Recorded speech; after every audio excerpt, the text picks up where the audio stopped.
A paz do Senhor, muita alegria poder voltar a falar com cada um de vocês neste momento. Dessa feita nós estamos iniciando mais um trimestre das lições da CPAD, lições da Escola Bíblica Dominical, a nossa EBD. E dessa feita nós estamos aqui com uma série de lições que nós estaremos estudando durante esses 3 meses, são 14 lições. Nós teremos aqui lições maravilhosas, são 14 domingos com lições que irão edificar as nossas vidas. A lição desse trimestre está uma lição muito atrativa. Ela vai estar tratando do tema maior da nossa lição, a adoração, santidade e serviço. Adoração, santidade e serviço. E o subtema da lição, os princípios de Deus para a sua igreja em Levítico. Então, esse é o tema da revista como um todo, e cada uma das lições, das 14 lições, vão girar em torno desse tema maior, que, portanto, é o tema da revista. Repetindo o nosso tema, adoração, santidade e serviço, e o subtema, os princípios de Deus para a sua igreja em Levítico. Então, aquilo que Deus ele estabeleceu lá em Levítico, que serve, os princípios continuam sendo válidos para a vida da igreja do Senhor. Então, aqui está a nossa lição. É uma lição muito importante. Eu espero em Deus que nós possamos estar durante esses meses, esses 3 meses que nós passamos aqui. Eu espero em Deus que você esteja sendo abençoado, abençoada pela palavra de Deus. Louvado seja o nome de Jesus. Esta lição desse trimestre, como sempre, nós fazemos comentário aqui da lição dos adultos. Tenho o desejo de, quem sabe, um dia fazer o comentário das lições dos jovens, dos adolescentes, mas infelizmente ainda não tenho tempo para isso. Mas eu louvo a Deus pela oportunidade de podermos estar tratando desta lição aqui com vocês. É uma lição, como já falei, uma lição muito importante, traz uma temática bastante interessante, e eu creio em Deus que nós seremos aqui abençoados por meio desta lição. Eu creio que Deus ele há de trazer ensinamentos ao nosso coração. A lição desse trimestre, o comentarista da lição é o pastor Claudionor de Andrade. Esse é o comentarista da lição. O pastor Claudionor, ele é escritor, é conferencista e consultor doutrinário e teológico da CPAD, que é a Casa Publicadora das Assembleias de Deus. Então, será essa a nossa lição, que nós já iremos estar meditando um pouco na lição.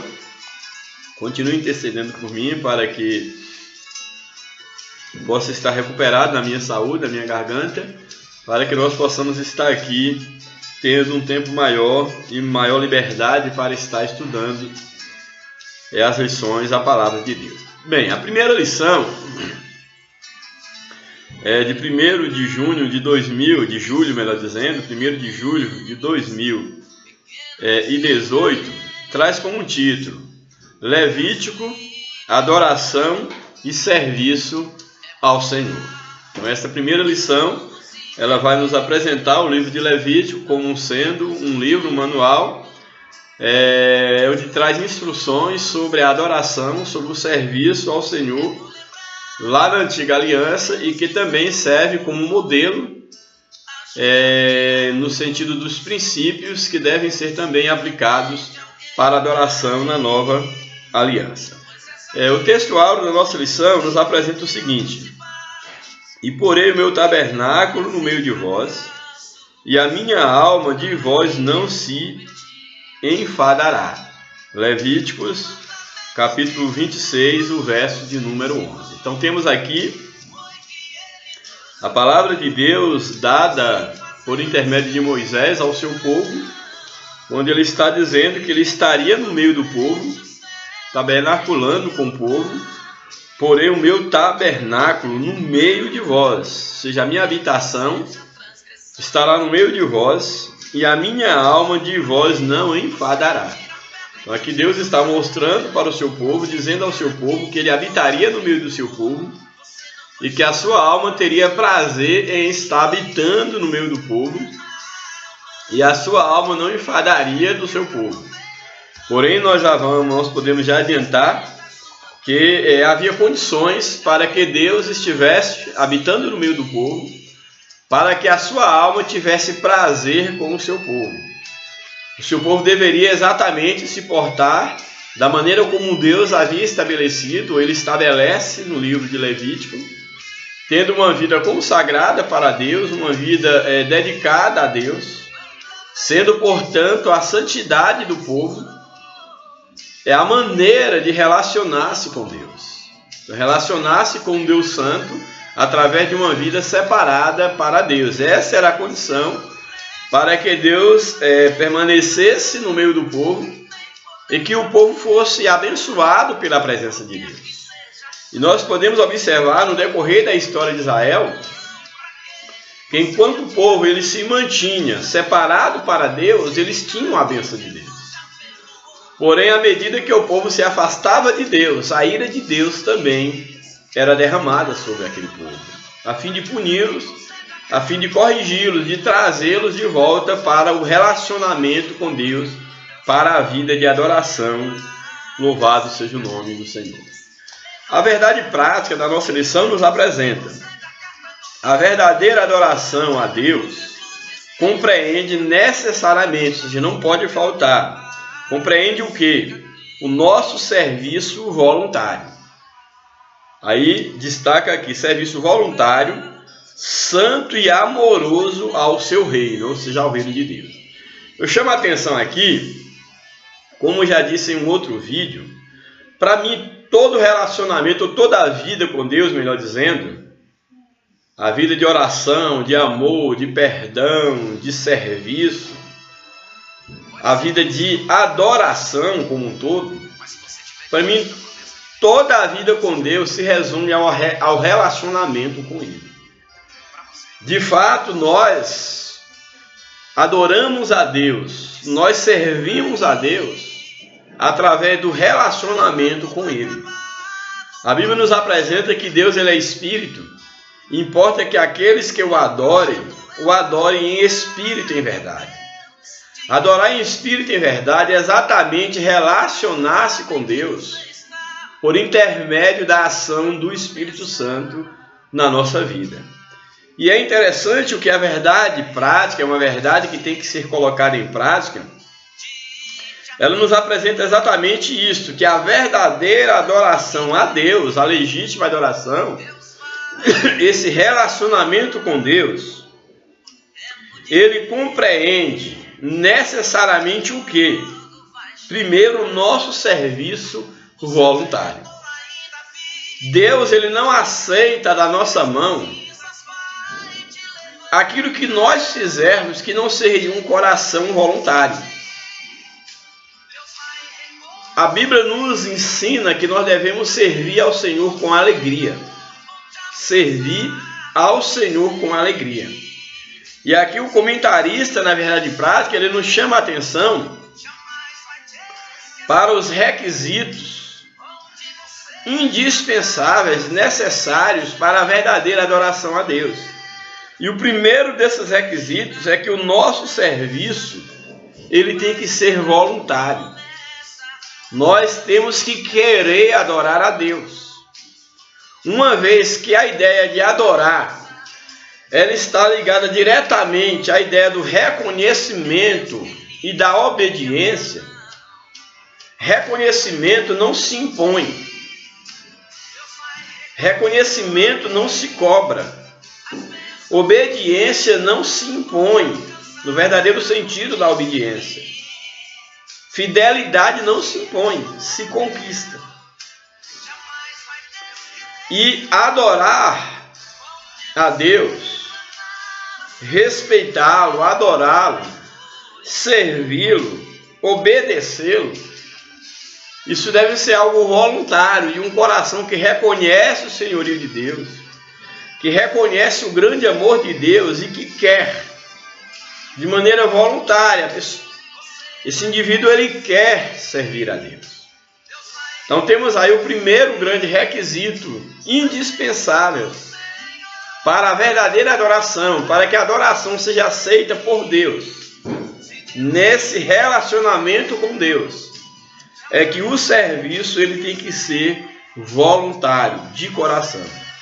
Um outro requisito é que o nosso serviço tem que ser voluntário e o nosso serviço tem que ser santo. Santo em que aspecto?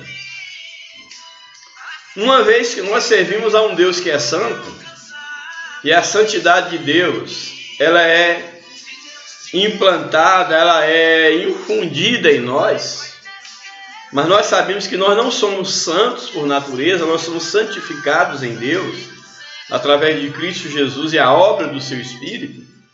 O que nós entendemos aqui em relação a um serviço voluntário e santo, é tomando aqui a definição do termo santo, essa definição humana, que é dada ao termo santidade, que um dos requisitos, um dos conceitos, ou parte do conceito de santidade, santo é aquilo que é separado. E a outra parte do conceito de santidade é aquilo que é dedicado. Separa-se para dedicar.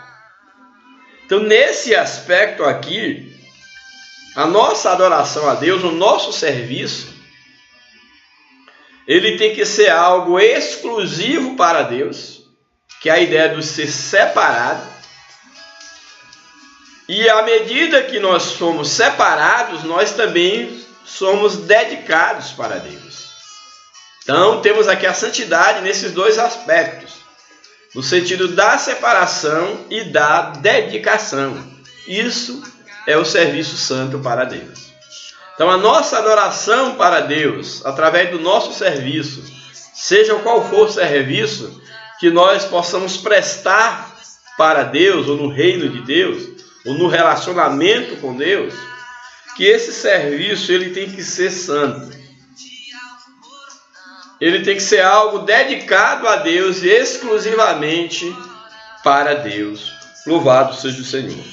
Portanto, a verdadeira adoração implica serviço voluntário, que esse serviço seja santo e amoroso ao reino de Deus. Então é uma adoração por meio de um serviço voluntário, santo e amoroso. Ou seja, voluntário porque nós nos dispusemos ou nos disporemos a fazer isso. Santo porque é separado, é um serviço separado e dedicado para Deus. E amoroso porque reflete ou deve refletir o nosso amor para com Deus. O salmista, ele, na sua reflexão, quando ele quer demonstrar a gratidão que ele tinha pela salvação alcançada, ele usa a seguinte expressão: que darei eu ao Senhor por todos os seus benefícios? Aí ele responde para si mesmo: tomarei o cálice da salvação e invocarei o nome do Senhor. Tomar o cálice da salvação é exatamente beber de Deus. É deixar que Deus passe a fazer parte da sua vida. Isto é, beber o cálice da salvação, para que então eu possa invocar o nome do Senhor. Então é necessário que Deus esteja em mim, para que eu, ao invocar o nome do Senhor, eu possa fazer isso na unção de Deus. Eu possa fazer isto em espírito e em verdade. Louvado seja o nome do Senhor. Portanto, está aí a recomendação.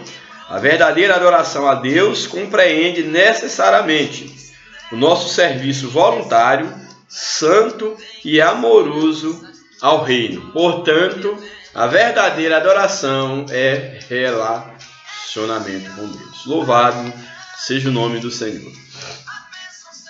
A leitura bíblica em classe está no livro de Levítico, capítulo de número 27, o verso de número 28 ao 34. Então, Levítico, capítulo 27, versos 28 ao 34.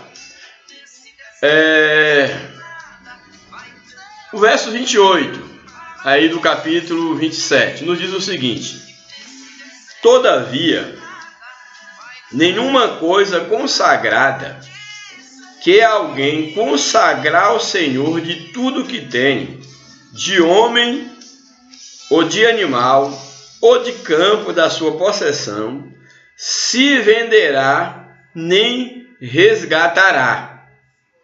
Toda coisa consagrada será uma coisa santíssima ao Senhor. O que esse texto aqui está dizendo?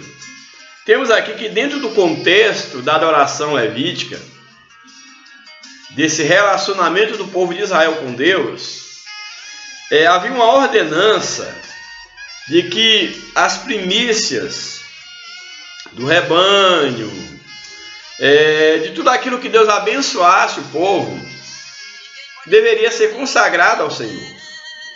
E o texto aqui nos apresenta que de tudo aquilo que fosse consagrado ao Senhor, uma vez que era separado para Deus, não tinha a mínima possibilidade de que aquilo que foi consagrado ao Senhor, seja um animal, seja um filho para o serviço do Senhor, seja uma possessão, nada disso poderia se vender, e muito menos resgatar, ou seja, comprar, adquirir de volta.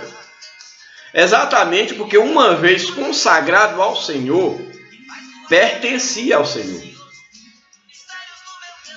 Isso é muito significativo, que nos mostra exatamente, dentro desse contexto, o valor que Deus dava àquilo que era consagrado, santificado a Ele.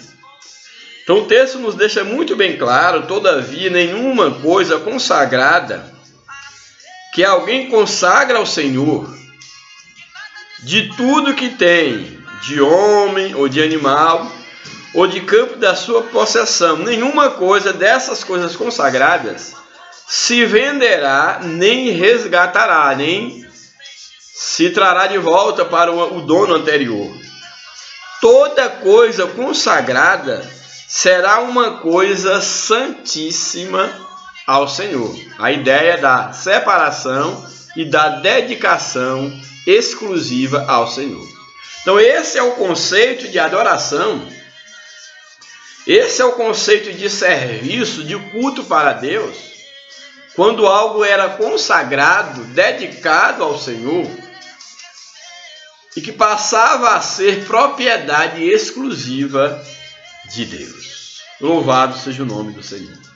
E nós podemos perceber que dentro de um contexto espiritual e de nova aliança, o que de fato, o que há de mais importante que o homem pode consagrar a Deus, santificar a Deus, é a sua vida. E a Bíblia diz que Deus, não há nenhuma comunhão entre Deus e as trevas. E Deus, ele não divide a sua glória com ninguém.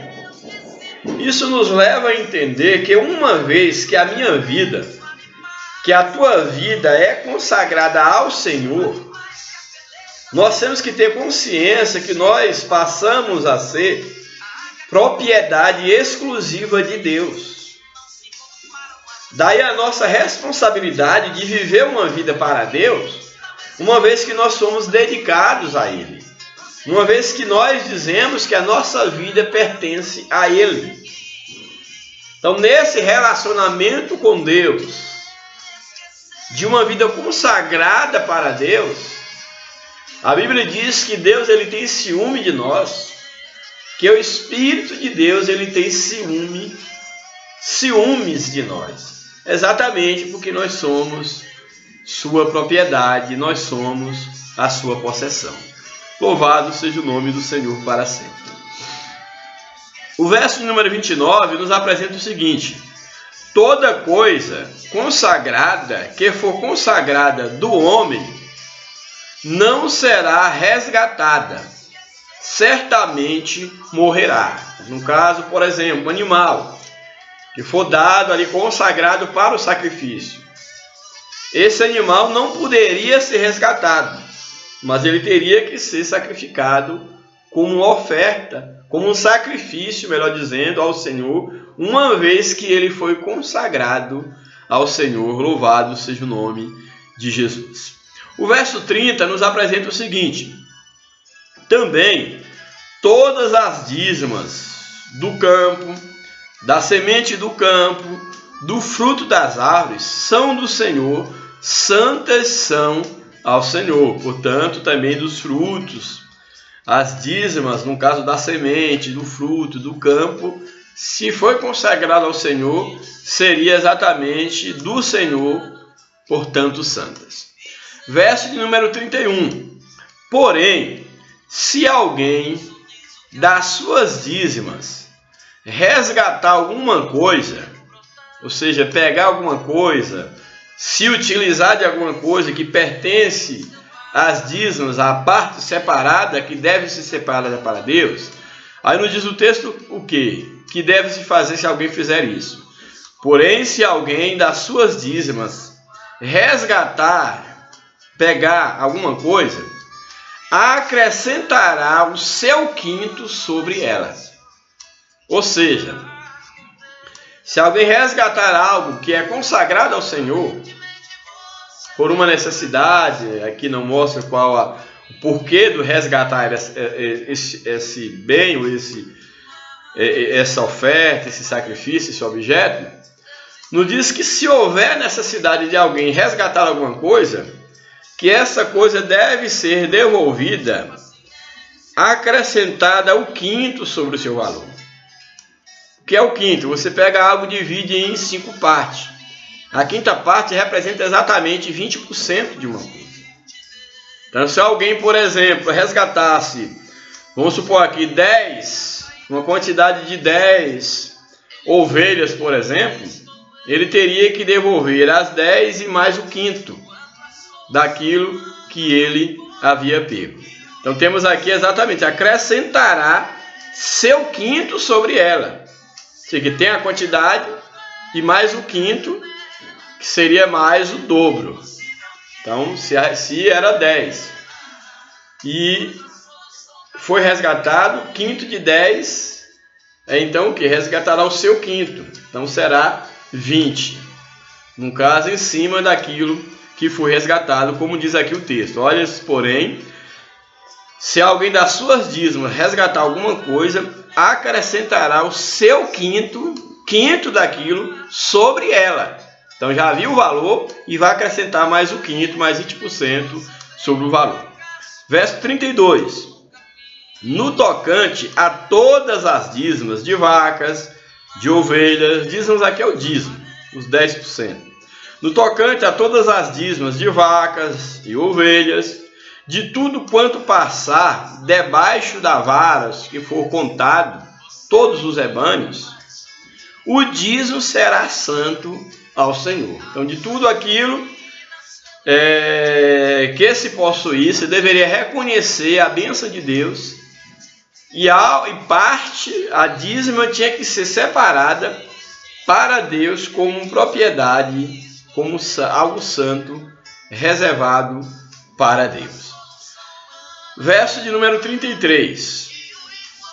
Não esquadrinhará entre o bom e o mal. Ou seja, não vai analisar entre o bom e o mal. Não vai ficar em dúvida.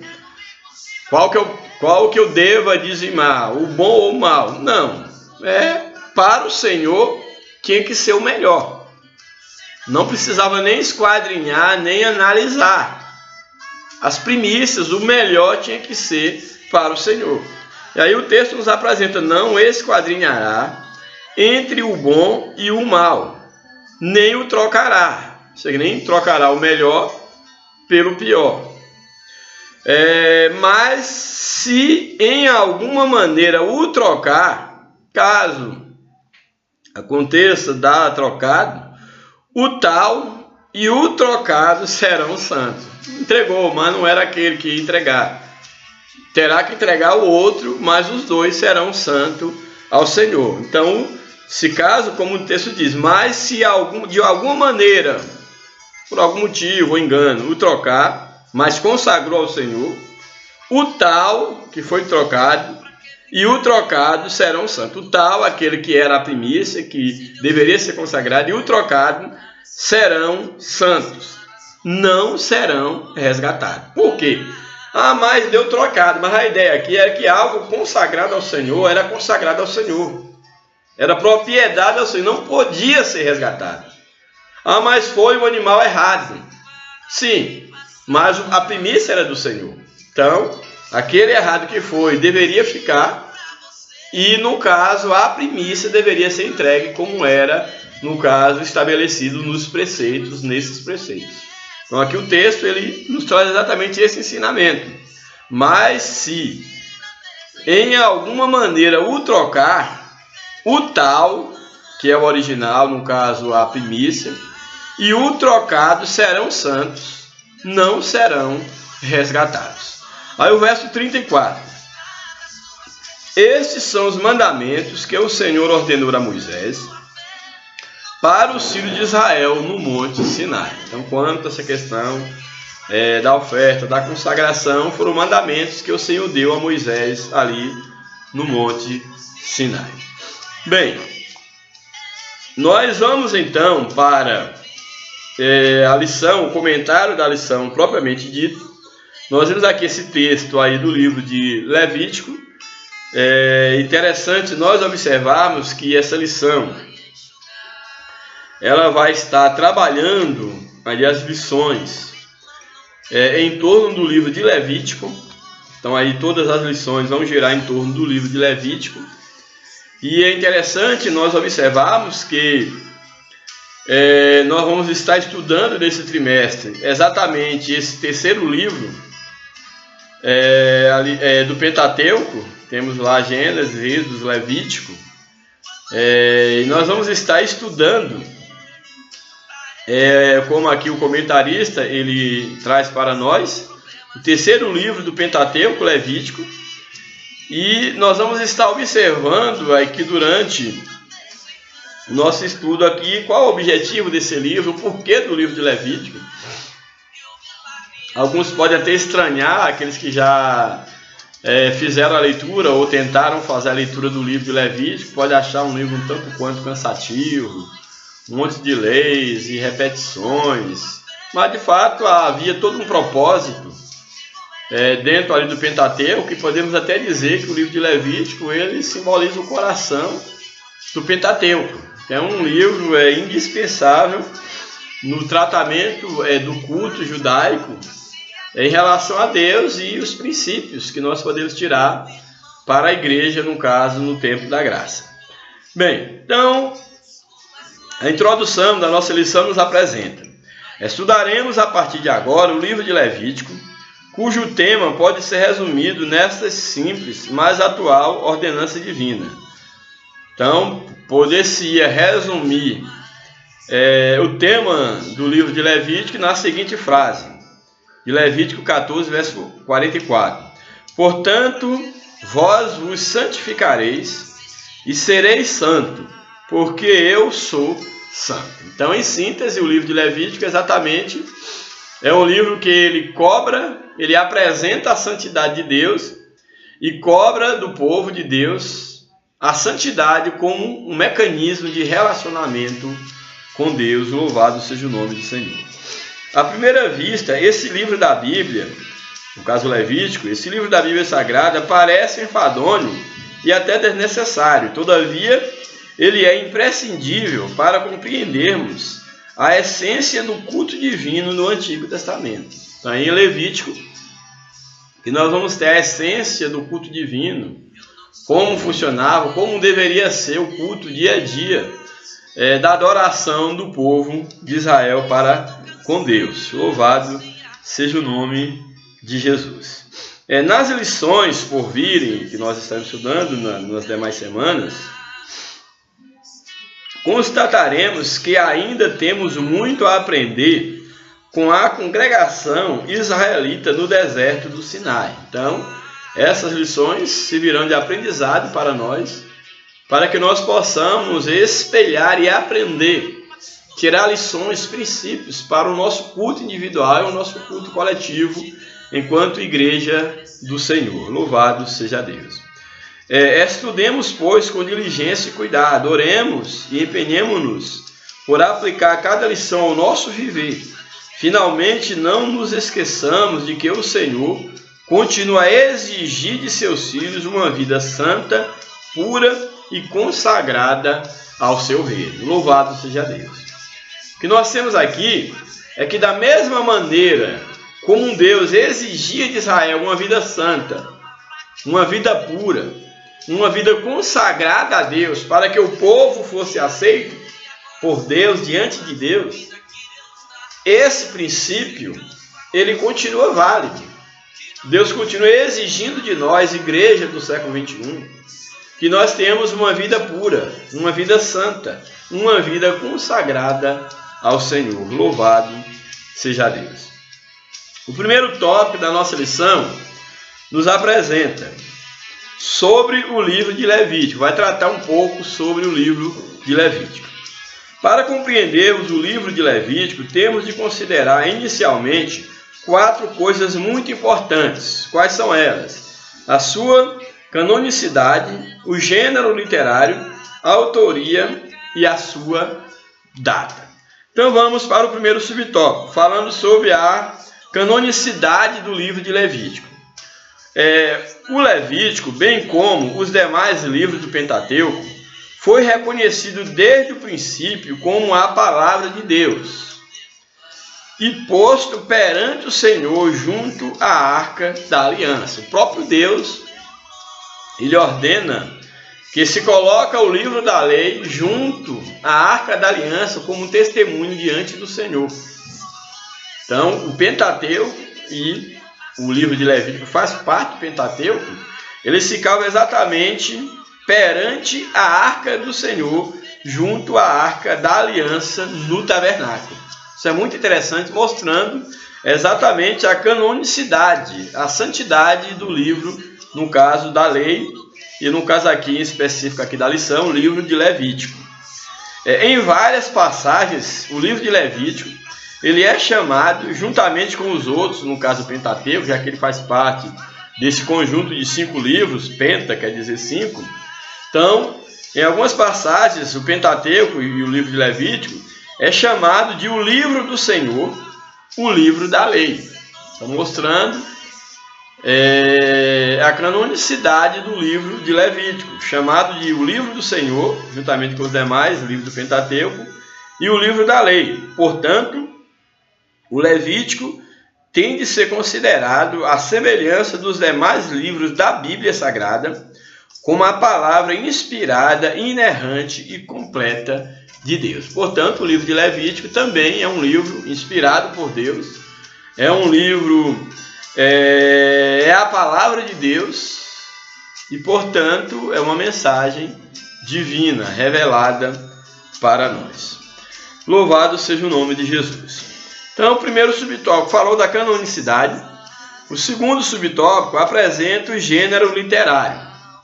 É interessante que aqui o comentarista ele coloca gênero literário, mas ele não apresenta a que gênero literário pertence, no caso, o livro de Levítico. Como o livro de Levítico, ele está dando ordenanças, ele está dando instrução, e ao mesmo tempo ele está narrando fatos de como deve ser, ou como não deve ser, e está instruindo, ele é uma instrução.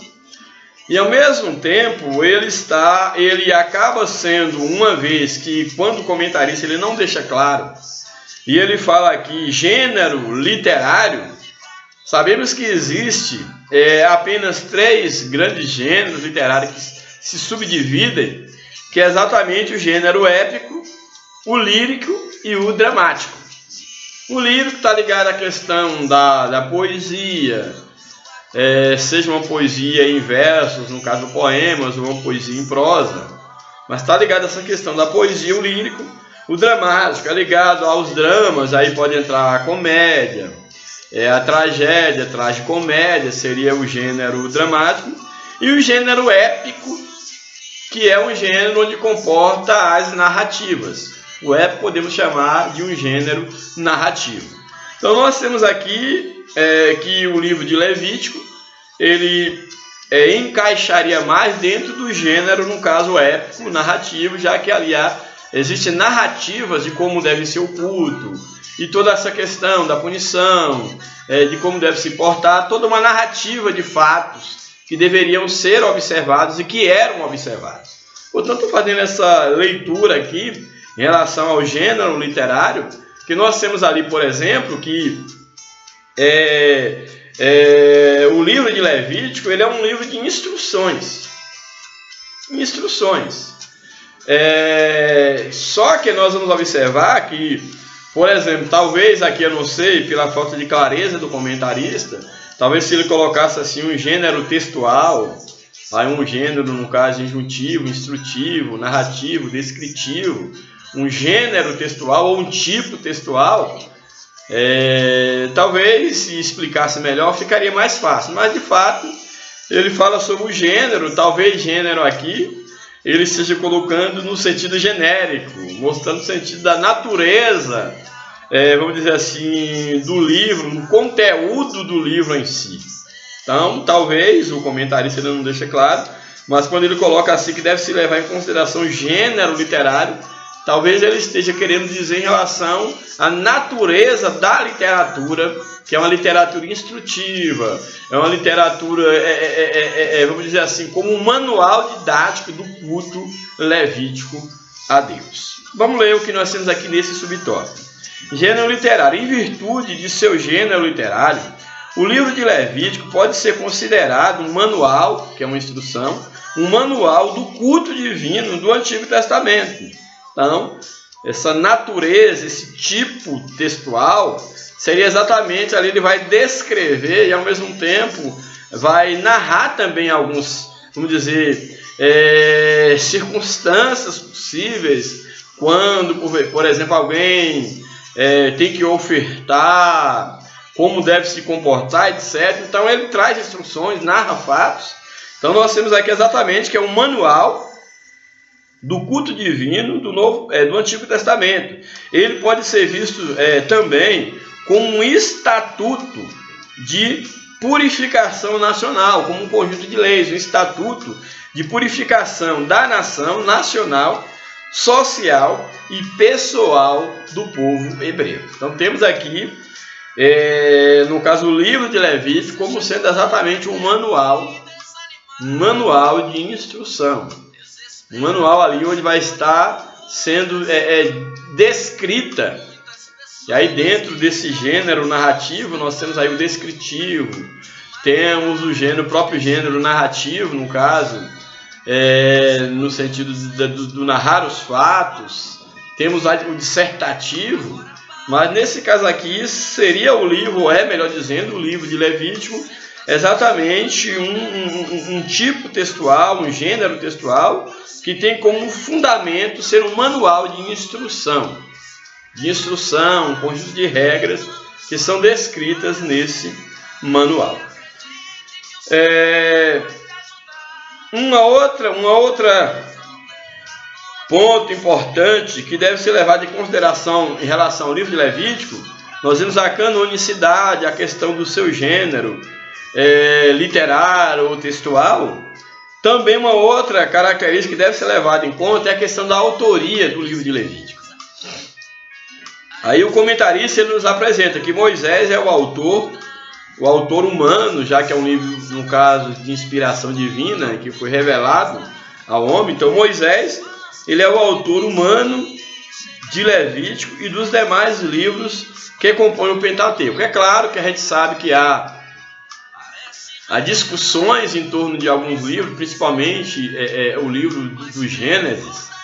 Há discussões quanto à autoria do livro de Gênesis, em relação à sua autoria, mas não cabe no momento aqui a discussão.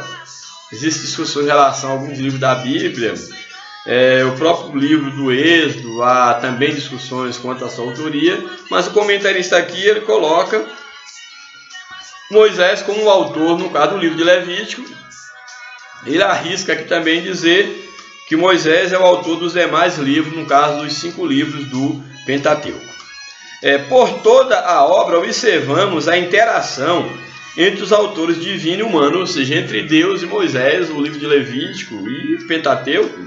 Há uma interação muito grande e mais especificamente no livro aí de Levítico e de Êxodo, principalmente, Levítico e Êxodo, é uma interação muito grande, um relacionamento bem próximo entre Deus e Moisés, Deus instruindo Moisés em relação à mensagem que deveria escrever, a maneira como deveria cuidar, instruir o povo através da sua palavra, através da lei.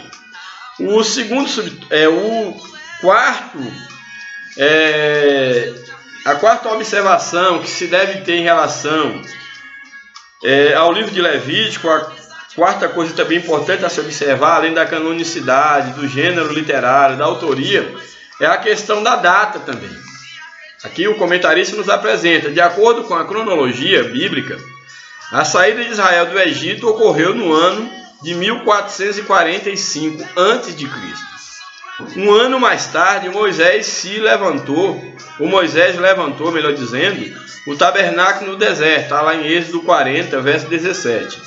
Foi exatamente nesse ponto que o profeta e legislador, no caso Moisés, inspirado pelo Espírito Santo, passou a registrar as normas do culto hebreu, a partir desse período aí, um ano mais tarde após o ano em que ocorreu a saída, no caso de Israel, do Egito.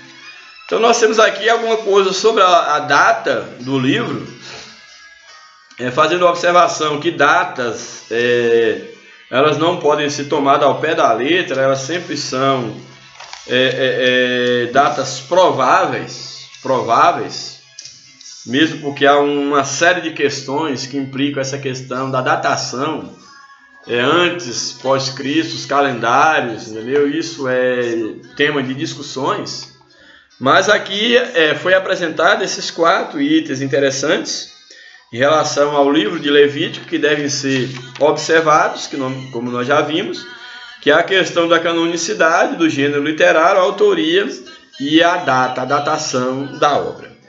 Aqui no livro do professor, na revista do professor, tem um quadro aqui interessante, e vale a pena nós estarmos lendo, que nos apresenta algumas características do livro de Levítico. Temos o seguinte: as personagens centrais do livro de Levítico. Quais são as personagens centrais? Moisés, não poderia ser.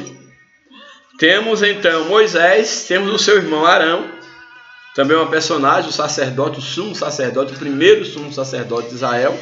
Então temos Moisés, esse grande legislador, temos o Arão, o sacerdote Arão, temos Nadab, temos Abiú, sacerdotes, temos Eleazar e também Itamar. Então esses são os principais, ou as principais personagens, ou as personagens centrais no livro de Levítico. Portanto, Moisés, Arão, Nadab, Abiú, Eleazar e Itamar. A autoria do livro. A autoria, Moisés é o autor humano e Deus é aquele que inspirou, é o autor divino. A data. Moisés teria escrito o Levítico aproximadamente, então não pode se fechar na data, aproximadamente entre 1446 a.C. e 1406 a.C. Então, aqui coloca que aproximadamente nesse período de 1446 a 1406, portanto um período de 40 anos, uma vez que a contagem era regressiva, então 1446 para 1406 são exatamente 40 anos. Então, provavelmente entre esse período de 1446 a 1406, que é o ano, no caso da morte de Moisés, Moisés tenha escrito, no caso aí, o livro, no caso Levítico, e o Pentateuco, no caso no conjunto aí da obra. Propósito. Qual é o propósito do livro de Levítico? Ensinar o povo de Deus a viver em segurança diante de um Deus que é santo. Então o Levítico ele tem como finalidade ensinar o povo de Deus como viver em segurança, como não ser rejeitado por Deus, como viver, como permanecer diante de Deus em segurança por meio de uma vida de santidade consagrada ao Senhor. Então esse é o propósito do livro de Levítico.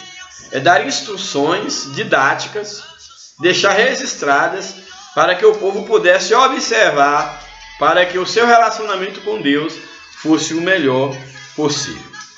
Quais são os temas principais no livro de Levítico? Temas como sacrifícios, sacerdócio, purificação e vida santa. Então são temas que nós temos dentro do livro, do tema maior, que é exatamente tratando da santidade do culto a Deus, e mais nesse relacionamento de culto com Deus, destaca-se esses subtemas, que são esses temas principais, que são os sacrifícios, sacerdócio, purificação e vida santa. São os temas que nós temos que ter em mente ao estudar o livro de Levítico. Principais acontecimentos do livro de Levítico. Sacerdotes começam o seu ministério. Em Levítico nós temos ali a oficialização e começo da função do ofício sacerdotal. Também um outro acontecimento é o ministério de Nadab e Abiú e a morte dessas duas personagens, devido ao pecado diante de Deus. Então temos ali os sacerdotes começam o seu ministério e a morte de Nadab e Abiú, eles são mortos. São também acontecimentos no livro de Levítico. A divisão do livro de Levítico.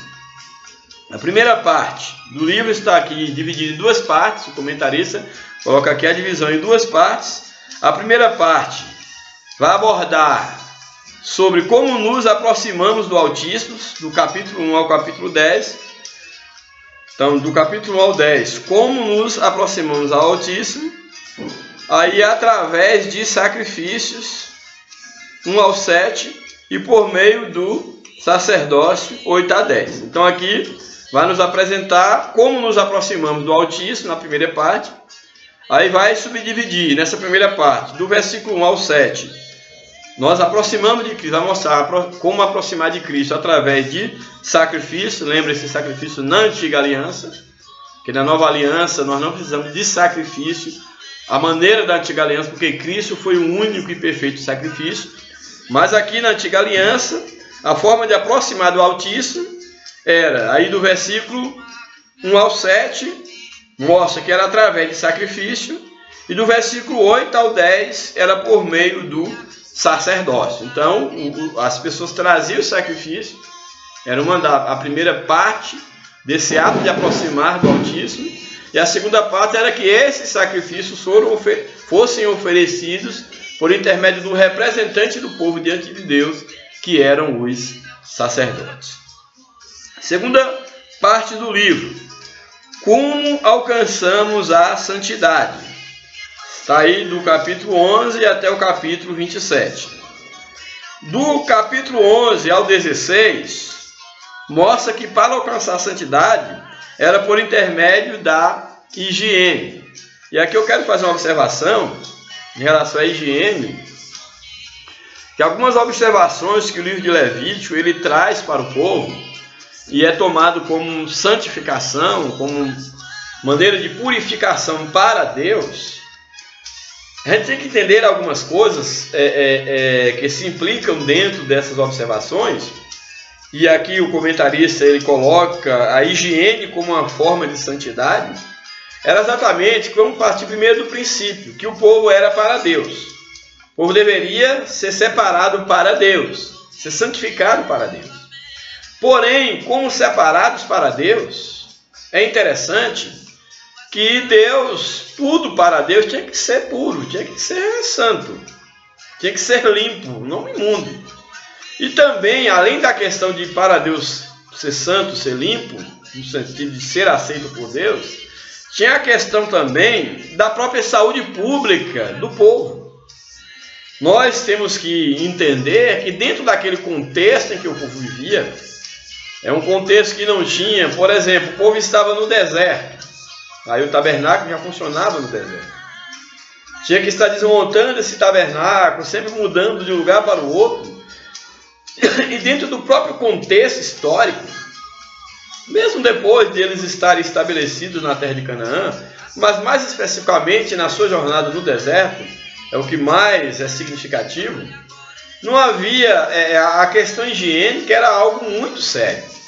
Não havia ali saneamento básico, a questão da própria higiene pessoal. Imagine o povo no deserto. Essa questão, por exemplo, das necessidades fisiológicas. Como é que era algo bem complicado. E até nisso Deus se preocupava em relação ao povo, quanto à questão da higiene mesmo. Da higiene de coisas elementares, questão fisiológica mesmo. Deus se preocupava com isso. Imagine a questão, por exemplo, leis que falavam em relação à mulher menstruada. Imagine ter que andar ou no lombo do animal, ou a pé, no sol quentíssimo, com pouco acesso à água. E como pensar higiene, no caso, uma mulher menstruada, aí a questão que a Bíblia coloca do homem, não, no caso da imundícia da mulher na menstruação, dentro daquele contexto, era exatamente isso, que era uma questão, a própria higiene era algo mais difícil, e tudo isso, no caso ali, a contaminação, no caso de uma relação sexual, e várias coisas, várias doenças que poderiam adquirir. Então tudo isso, Deus, ele se preocupava com o seu povo, desde aquelas coisas que hoje parecem serem assim tão óbvias, quanto a higiene pessoal, a higiene do corpo, das partes íntimas, até nisso Deus cuidava. E é interessante que Deus traz ensinamento no livro de Levítico, colocando que a higiene pessoal do povo era uma forma deles santificarem para Deus. Então, na verdade, em primeira mão, Deus estava cuidando do próprio povo, ou seja, que eles se cuidassem. E Deus, então, coloca que o cuidado que eles deveriam ter consigo mesmo era uma forma deles serem santificados para Deus. Espero que você consiga entender o que eu estou falando, porque é interessante nós observarmos qual é o princípio que nós temos aqui. Por exemplo, a Bíblia diz que o que contamina o homem é o que sai, são os maus pensamentos, etc. Alguém pode questionar, então aquilo que eu bebo, aquilo que eu uso, não contamina. Porém, é interessante nós observarmos que aquilo que contamina o nosso corpo, e não necessariamente o nosso espírito, ele também está ofendendo a Deus. Porque uma vez que nós somos separados para Deus, e a Bíblia diz que nós temos que conservar para Deus irrepreensíveis espírito, alma e corpo, se eu destruo meu corpo através da bebida, da droga, do cigarro, de uma alimentação inadequada, se eu não cuido do meu corpo, eu também estarei ofendendo o Senhor do meu corpo, que é Deus. Então o princípio aqui em Levítico ele é tão significativo que a higiene pessoal do povo era sinônimo de uma vida consagrada, de santidade, uma forma de ser aceito diante de Deus. Ou seja, Deus coloca a necessidade do povo e usa dessa necessidade para que o povo observasse o cuidado com o seu próprio corpo, tendo em mente que aquilo também seria uma forma de adoração, uma forma de exaltar a Deus. Bom seria se nós tivéssemos essa consciência de que tudo aquilo que nós fazemos de mal contra o nosso corpo, nós estamos ofendendo a Deus. E quando eu cuido do meu corpo, eu estou também fazendo isso para Deus. Eu não estou pregando aqui o culto ao corpo, mas estou defendendo e passando a necessidade de nós valorizarmos todo o nosso ser, de nós termos consciência que o que pertence a Deus não é apenas o nosso espírito, mas o nosso espírito, a nossa alma e o nosso corpo devem glorificar, devem também ser consagrados ao Senhor. Louvado seja o nome do Senhor. Então aqui é colocado como alcançamos a santidade. Então no capítulo 11 a 16 mostra por intermédio da higiene. E nos capítulos 17 a 27, através da santificação. mas já num sentido mais pleno, do aproximar de Deus, do ofertar, do sacrificar para Deus. E se tratando da igreja, no sentido de uma adoração do nosso íntimo, do nosso espírito. Então adoramos a Deus através do nosso corpo e também através do nosso espírito, nós nos santificamos a Deus. Louvado seja o nome de Jesus para sempre.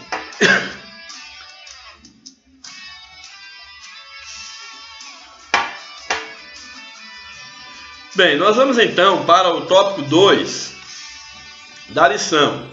A razão do livro, a razão de ser do livro de Levítico. Temos então, o livro de Levítico foi escrito tendo em vista estes objetivos. Quais objetivos? Purificar Israel das abominações do Egito, preservá-lo das iniquidades de Canaã e transformá-lo num povo santo, obreiro e adorador. Então esses são os 3 objetivos apresentados pelo autor, objetivos do livro de Levítico. Então vamos para o primeiro objetivo. Primeiro, purificar Israel das abominações do Egito. Aqui é bem interessante esse tópico. Além de arrancar Israel do Egito, a Moisés coube também uma missão ainda mais difícil: arrancar o Egito de Israel. Ora, Moisés tinha que tirar Israel do Egito. Agora ele tinha que tirar o Egito de Israel, que era uma missão bem mais difícil. Muito interessante esse comentário aqui do nosso comentarista. Além de arrancar Israel do Egito, a Moisés coube também uma missão ainda mais difícil: arrancar o Egito de Israel. Embora já livres da servidão de Faraó, os israelitas não se livraram de imediato das abominações egípcias, haja vista o lamentável episódio do bezerro de ouro. Então nós temos aqui que, apesar de terem saído do Egito, das abominações do Egito, o Egito ainda não havia saído do povo. As abominações acompanhavam o povo. E aqui nós temos aqui a lição, fala exatamente como prova disso, de que o Egito não havia saído do povo que tinha saído do Egito, é exatamente o episódio do bezerro de ouro. Quando Deus ele chama Moisés para subir até o monte, para receber ali as ordenanças, a lei do Senhor, ali os 10 mandamentos, e nós vimos que a demora de Moisés, o povo fica impaciente, pressiona Arão, e Arão foi fraco na liderança nesse aspecto, e eles acabam então, com o aval de Arão, acabam fazendo um bezerro de ouro, e ali começam a adorar aquele bezerro e dizendo para o povo que ali estava o Deus que os havia tirado do Egito. Imagine que absurdo. Um povo que teve a experiência da mão forte de Deus em castigar o Egito ali com as 10 pragas. O povo foi tirado de mão forte do Egito.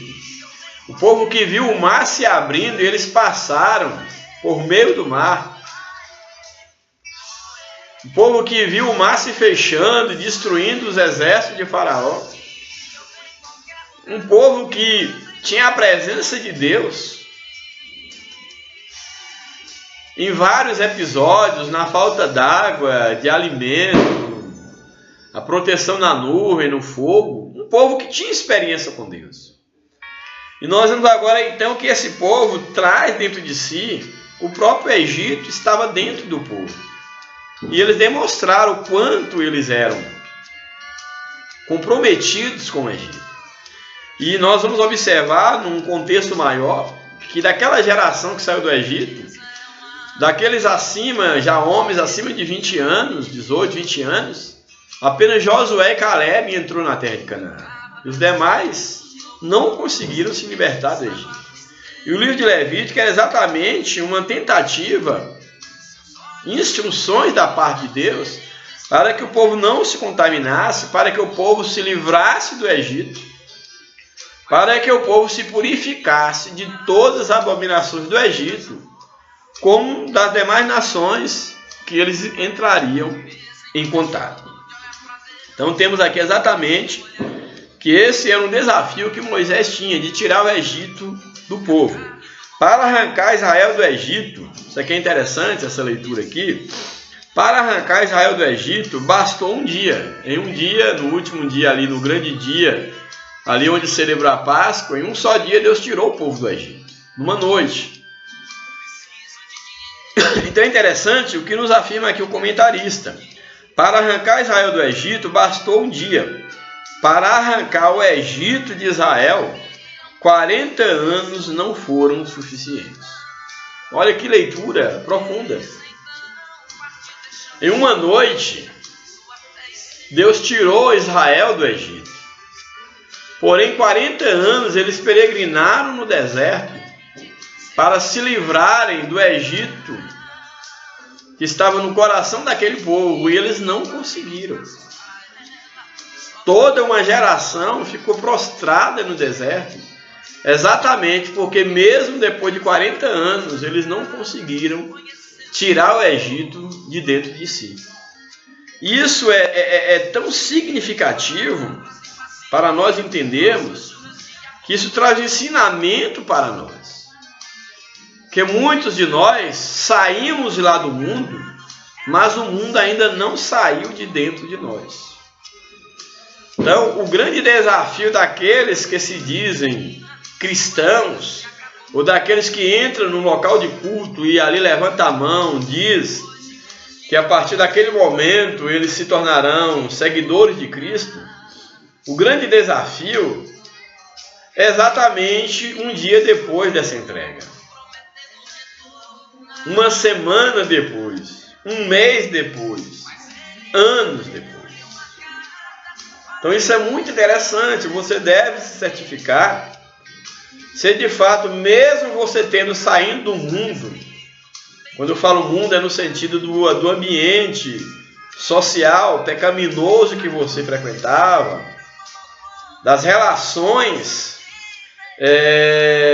que não convém ao servo de Deus, se você, ao saírem desses ambientes, dessas relações pecaminosas, se de fato você conseguiu tirar também de dentro de você o mundo. Isto é muito importante. Então o texto aqui nos apresenta exatamente isto. Para arrancar Israel do Egito, bastou um dia. Para arrancar o Egito de Israel, 40 anos não foram suficientes. Por esse motivo, o livro de Levítico fez-se necessário e urgente.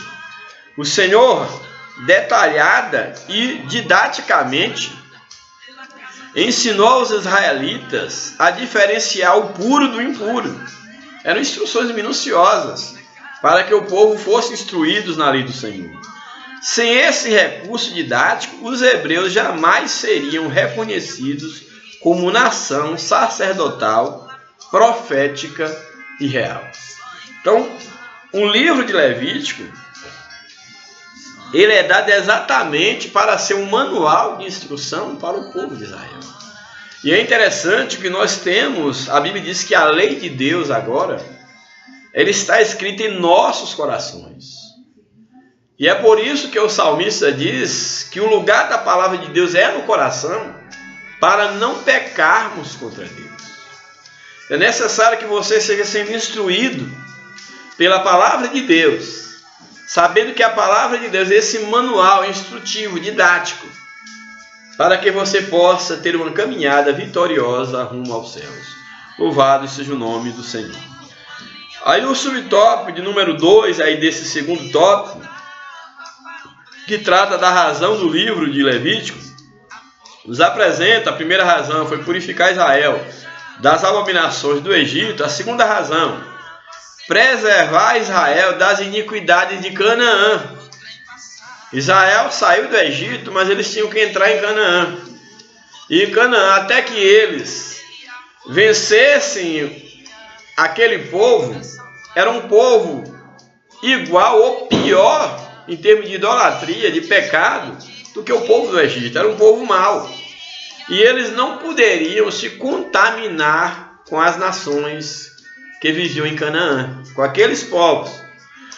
Então o livro de Levítico exatamente também tinha como objetivo preservar Israel das iniquidades de Canaã. Ao deixarem o Egito, um país notoriamente idólatra, os filhos de Israel peregrinaram durante 40 anos pelo deserto para receber por herança uma terra habitada por nações ainda mais idólatras e abomináveis do que o Egito. Tá, aqui nós vemos que a malignidade das nações cananeias, em termos de idolatria e de abominação, superava o Egito. E era exatamente essa terra que o povo de Israel ia possuir. E eles tinham que estarem instruídos, blindados, para não se contaminarem com esses povos. Louvado seja Deus. Por esse motivo, as recomendações divinas eram tão enérgicas, tão fortes.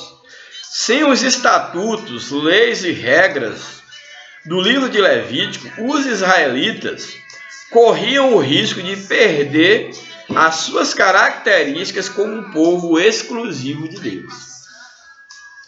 Então, se eles não tivessem esse manual de instrução, logo eles seriam descaracterizados e se afastariam de Deus com facilidade. Daí a importância, o objetivo do livro de Levítico. E a Bíblia nos afirma que em relação à lei, a nossa lei implantada no nosso coração, que é pelo temor do Senhor que nós desviamos do mal.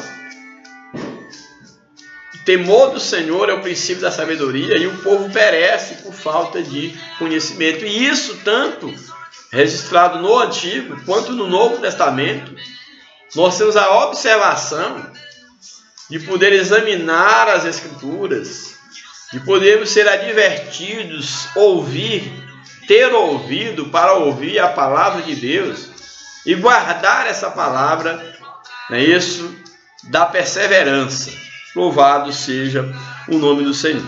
Aí o último subtópico desse tópico nos apresenta um outro objetivo do livro, da razão de ser do livro de Levítico: transformar Israel num povo santo, adorador e obreiro. A Moisés cabia também educar os filhos de Israel, ou seja, encaminhar, direcionar, a fim de transformá-los num povo santo, ou seja, separado e dedicado para Deus. Um povo adorador, ou seja, que relacionasse com um Deus invisível. Um povo adorador. E um povo obreiro. Obreiro em que aspecto? A nação de Israel seria obreiro no sentido de fazer a obra de Deus, tanto no sentido do serviço para Deus, como ser um canal de Deus para a bênção para as demais nações. Era um povo obreiro, trabalhador, que prestasse o serviço para Deus e também para as demais nações. Sem a educação minuciosa e eficiente proporcionada pelo livro de Levítico, os israelitas jamais teriam cumprido a missão que o Senhor lhes designara por intermédio de Abraão. Qual era essa missão que Deus designou a Abraão e aos seus descendentes? Ser uma bênção para todas as famílias da terra. Louvado seja Deus. Afinal, Israel teria de portar-se como nação messiânica, uma nação que levasse Deus ao mundo e a nação da qual surgiria o Messias, pois tinha como missão principal, embora inconsciente, não tivesse consciência plena disso, mas tinha como nação principal revelar Jesus Cristo ao mundo. Louvado seja o nome de Jesus. O último tópico da nossa lição é o tópico 3, o manual do sacerdote. Então, o livro de Levítico como um manual para o oficiante do culto, para o sacerdote. O livro de Levítico foi entregue muito particularmente aos filhos de Levi, da tribo de Levi, os levitas, objetivando orientá-los quanto às atividades cultuais santificadoras e intercessoras. Então, o livro foi entregue aos filhos de Levi para que eles tivessem instruções quanto ao culto, quanto à santidade e quanto à atividade de intercessão pela nação, já que seria, no caso, essa a função dos sacerdotes. Primeiro subtópico: atividades cultuais, o objetivo do livro, um manual de instrução quanto às atividades cultuais. Os levitas tinham como atribuição exclusiva zelar pela santidade, perfeição e beleza do culto ao Deus de Israel. Então era a função do levita, era a sua responsabilidade zelar pela santidade, pela perfeição e pela beleza do culto a Deus. Então, o culto tinha que ser belo, tinha que ser santo, tinha que ser totalmente dedicado a Deus. Então, isso era uma função dos sacerdotes. E para que todas as coisas saíssem de acordo com as recomendações divinas, obrigavam-se eles, era necessário que eles se obrigassem a observar rigorosamente as ordenações do Levítico. Então, é do livro de Levítico. Então, isso aqui é interessante. Para que todas as coisas saíssem de acordo com as recomendações divinas, obrigavam-se eles a observar rigorosamente as ordenações do Levítico, ou seja, do livro de Levítico. Seu ofício deveria refletir a glória de Deus. Então, eles deveriam ser o reflexo da glória de Deus e que essa glória fosse levada ao povo através das suas lideranças. Louvado seja o nome de Jesus para sempre. Por esse motivo, tudo neles, no caso do sacerdote, tinha de estar de acordo com a prescrição do Senhor no livro de Levítico, porque eles tinham que revelar Deus, a glória de Deus através das suas vidas. Então, tudo tinha que estar de acordo aqui, quais prescrições? Por exemplo, a ordenação.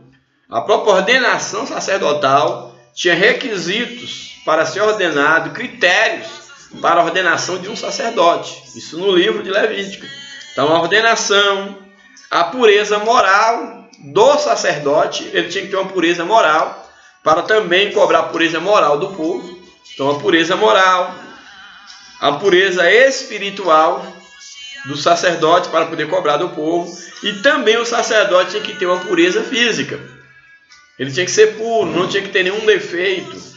Ele ser puro para também cobrar do povo pureza quanto à higiene, etc. Então nós temos aqui que o livro de Levítico era exatamente o manual para as atividades de culto. Então os levitas, os sacerdotes, eles tinham que ser guiados, instruídos, era o livro, manual, único, exclusivo, de poder dirigir as suas vidas e a vida do povo quanto ao culto a Deus. Também, uma outra utilidade que nós temos aqui, desse manual do sacerdote, nas atividades de culto, nas atividades santificadoras, como daria o processo de santificação. A reivindicação mais urgente e importante do livro de Levítico é a santificação de Israel como um povo, como uma herança particular do Senhor, povo exclusivo, que deveriam viver uma vida santa. Aí Levítico 20, verso 7 diz: portanto, santificai-vos e sede santos, pois eu, Senhor, sou o vosso Deus. Então isso aqui é interessante. Portanto, santificai-vos e sede santos, pois eu sou o Senhor, vosso Deus. Eu sou santo, sou o vosso Deus, portanto, vós também tendes que ser santos. Os sacerdotes, por conseguinte, deveriam, em primeiro lugar, cuidar de sua própria santificação, para terem condição de zelar pela santificação do povo. Eles deveriam se santificarem para estarem à altura de santificarem o povo. Isso aqui é muito interessante para aqueles que lideram na atualidade, que exercem uma função de liderança. Todos nós somos sacerdotes, mas isso é aqueles que lideram, no caso, a igreja, que podemos também compará-los aqui, ou pelo menos deveriam estar exercendo a função no mesmo nível de responsabilidade, de cuidado que tinha o sacerdote. Então aqueles que lideram devem ter cuidado, que não pode cobrar do povo aquilo que eles não praticam. Era uma das coisas que Jesus no seu ministério condenava nos fariseus, é que eles ensinavam certinho, mas era um peso que eles colocavam sobre os homens e que eles sequer tocavam com o dedo. Eles eram sepulcro caiado, tinham uma moral, eram moralistas, melhor dizendo, defendiam uma moral, mas que na prática eles não estavam alinhados àquela moral que eles defendiam. Bem, então nós temos aqui o próprio sacerdote, ele devia se santificar para estar em condição de zelar pela santidade do povo. A recomendação semelhante fez o apóstolo Paulo aos obreiros. Isso aqui é interessante em 1 Timóteo, capítulo de número 4, verso 16, nos diz o seguinte: Paulo, recomendando a Timóteo, enquanto obreiro, e é uma recomendação a todos aqueles que exercem o ministério na obra de Deus, de liderança, Paulo diz o seguinte, olha, tenha cuidado, 1 Timóteo, capítulo 4, verso de número 16, nos diz o seguinte: tenha cuidado de ti mesmo e da doutrina. Ou seja, cuide de ti mesmo, da doutrina, que ela esteja em ti. Então tenha cuidado de ti mesmo e da doutrina, persevera nessas coisas, que permaneça naquilo que tu ensinas, na doutrina na qual tu instrui as pessoas. O que nós percebemos é que muitos são muito bons para instruir, são muito bons para aconselhar, muitos que lideram, pastores, líderes, mas que as suas práticas é um fracasso, é uma vergonha. E aqui Paulo está instruindo o seu filho na fé, Timóteo, o jovem pastor, que ele deveria ter cuidado de si mesmo, da doutrina, e perseverar nas coisas que ele ensinava, na doutrina. Porque fazendo isto, te salvarás, tanto a ti mesmo como aos que te ouvem. Ou seja, se você perseverar na doutrina, você salvará a sua vida e salvará a vida daqueles que te ouvem. E é interessante observarmos que o cuidado de Paulo com Timóteo, em ele permanecer na palavra de Deus, era um cuidado, em primeiro lugar, levando-o a cuidar de si mesmo, como o sacerdote tinha que cuidar da sua vida, para estar em condição de cuidar do povo. Porque uma vez que o sacerdote se desviasse, ele também desviaria o povo. Aqui Paulo está dizendo: olha, Timóteo, você persevera na palavra, porque você vai cuidar de ti mesmo, para estar em condição de cuidar do povo, e você fazendo isso, você salvará a tua vida, a tua alma, como também salvará a alma do povo. Então isso serve para cada um de nós, para o obreiro, liderança, que nós temos cuidado. E nós devemos, antes de nós queremos ganhar o mundo, nós temos que ganhar a nós mesmos. E existem muitos que infelizmente estão ganhando almas para Cristo, mas estão perdendo as suas almas. Se afastaram da vontade de Deus, se afastaram da palavra de Deus, mas continuam pregando a mesma palavra. Continua pregando os mesmos ensinamentos. E outros até são abençoados. Mas os próprios não são transformados, não vivenciam o verdadeiro relacionamento com Deus por intermédio da sua palavra. Portanto, nós temos aqui que a ordenança para os sacerdotes, no uso desse manual, que era o livro de Levítico, é para as atividades santificadoras, mas que primeiro eles tinham que ser santificados na palavra. E o último subtópico, esse manual levítico servia também atividades para as atividades intercessoras, as instruções para as atividades intercessoras, que era o ofício do sacerdote, ser um intercessor entre o povo e Deus. Era o representante do povo diante de Deus. A principal atividade do sacerdote era, sem dúvida, fazer intermediação entre o pecador arrependido e o Deus Santo, único e verdadeiro. Haja vista o gesto de Arão quando da apostasia de Coré e seu bando. Aqui, esse texto nos mostra exatamente o momento quando Coré e um bando e outros acabaram sendo influenciados, pecaram contra Deus, e houve uma grande praga que estava dizimando, matando o povo de Deus. Naquele momento, Moisés dá instrução a Arão para poder interceder pelo povo. Então, naquele momento, o povo de Israel esteve prestes a ser destruído, mas o gesto do sumo sacerdote, no caso de Arão, tornou a nação propícia, ou seja, aceita diante de Deus. Então, esse episódio, que está no livro de Números, capítulo 16, e mais especificamente aos versos 15, verso 16, nos mostra exatamente no momento quando Deus mandou uma praga para punir ali o erro, o pecado, ali a rebelião dos filhos de Coré e o pecado ali daquele povo, que já tinha morrido dessa praga. A Bíblia nos mostra, retrata, já havia morrido 14.700 pessoas daquela praga que Deus havia enviado. Pense bem, 14.700 já haviam morrido, e se não houvesse uma intercessão naquele momento, todo o povo de Israel iria ser destruído. E naquele momento Moisés, ele orienta Arão a maneira como ele deveria se colocar diante de Deus para interceder pelo povo. E ele intercede, e Deus então aplaca a sua ira, aquela praga é retirada, e o povo novamente aceita diante de Deus. Então temos aqui exatamente que o livro de Levítico, ele também é um manual que mostra essa atividade do sacerdote, que é uma atividade intercessora. E temos aqui um exemplo prático de Arão fazendo essa intercessão pelo povo de Deus. Hoje, em virtude do sacrifício de Cristo, da nova aliança, que não temos mais necessidade dos sacrifícios da antiga aliança, não mais necessitamos de intermediários humanos, como se tinha lá o sacerdote, para colocar entre o povo e Deus. Não precisamos mais de intermediários humanos para nos achegarmos a Deus. Jesus é o nosso sublime e perfeito sumo sacerdote. Então nós não precisamos mais. Jesus, ele já fez isso. Ele já pagou o preço, foi o sacrifício único e definitivo, que não há necessidade de repetir.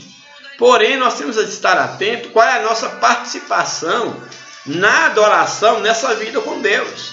Jesus já pagou o preço, já se sacrificou, mas para que nós vivêssemos uma vida santa, como agora sacerdotes de Deus, como a nação real, como sendo aqueles por meio dos quais Deus vai ser conhecido ao mundo.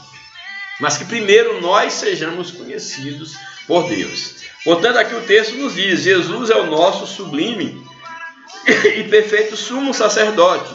Todavia, e aqui é muito interessante, todavia, a maneira de como era a relação do povo com Deus no Antigo Testamento, esse princípio continua válido no Novo Testamento.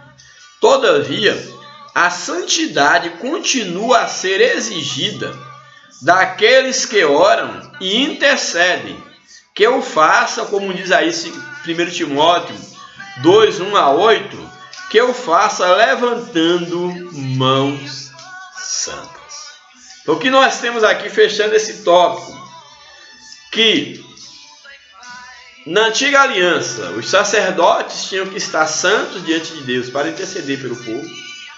Jesus, na nova aliança, ele foi a oferta, ele é o sacerdote. Ele pagou todo o preço para que nós pudéssemos agora relacionar diretamente com Deus, sem a necessidade de intermediários. Porém, nessa vida de relação com Deus, a santidade continua sendo exigida. Na oração, no nosso trato com o outro, no nosso culto, no nosso louvor, na nossa maneira de andar, de falar, de brincar, de negociar, de nos relacionar, seja com os demais, seja com a família, seja em qual aspecto for da nossa vida, a santidade continua sendo o princípio. Levantar mãos santas, seguir a paz com todos, a santificação, sem a qual ninguém nem se relaciona e jamais verá a Deus. Que Deus nos abençoe. Aí vamos para a conclusão da nossa lição. A principal lição que extraímos do livro de Levítico é que o Deus Santo requer duas coisas básicas de cada um de seus filhos. Quais são essas duas coisas básicas? que nos separemos do mundo. Quando eu falo mundo aqui, são as práticas mundanas, não é o mundo no sentido geográfico, físico. Que nos separemos do mundo e que nos dediquemos em pureza e santidade ao seu serviço. Então, quais são as duas coisas que Deus exige de nós? A santificação, que se resume em duas coisas: nos separarmos do mundo e nos dedicarmos em pureza e santidade, consagração a Deus, a sua obra, ao seu serviço. Este é o nosso culto racional. Que Deus nos abençoe, que Deus nos ajude, que nós possamos ser instruídos pela palavra de Deus, que essa primeira das séries de lições que virão, ela possa estar nos instruindo, nos mostrando qual o nosso papel. Qual o nosso papel na adoração, na santificação e no serviço para com Deus. Que Deus nos abençoe, que Deus abençoe a sua vida, a vida da sua família. Que a bênção de Deus esteja te acompanhando. Que você, sua família, que todos os seus sejam abençoados e que nós possamos viver como propriedade única e exclusiva de Deus. Um grande abraço e a paz do Senhor. E até a próxima, em nome de Jesus.